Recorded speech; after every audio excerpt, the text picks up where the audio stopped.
स्वदेश कुमार चौधरी ये एप्रिल 7 तारिख जॉइन कर उपनिर्देशक कृषि हिसाब से जिलार जहाँ सब कार्यक्रम चली कमी सफल रूपायन कर अधिक चाषी आम कमी उपकार पाइपर आम जिलार जोटा मेन जिन रही माइग्रेशन से जिनस केमी आम गोटे ब्रेक लगेबू और चाषी मान आर्थिक उन्नति संबोधन कर माइग्रेशन को टैकल करने सहित जलवायु परिवर्तन बा क्लाइमेट चेंज को ये करी आमर नूतन कृषि योजना विषय और नूतन कृषि जंत्रपाति व्यवहार करी चाषी मानकर केमती आर्थिक उन्नति हो पार और व्यवसाय वाणिज्य करें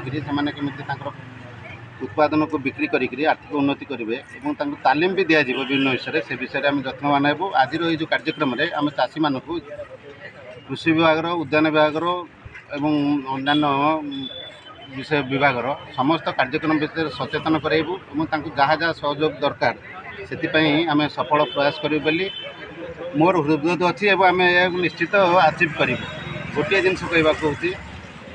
बलांगीर आम सबुज सुंदर उद्यान कृषि में हेबा अग्रसर कृषि आसब आम परिवार जगते होमर प्रचार यह कहूँ समस्त चाषी भाई मानक आउ गणमाध्यम प्रतिनिधि को माने जोड़हस्त निवेदन करुच्ची समस्ते सहयोग करूँ आम खूब कम समय जमी बलांगीर जिला को आगे नवा राज्य में 1 नंबर करवा एतिक मोर निवेदन। नमस्कार।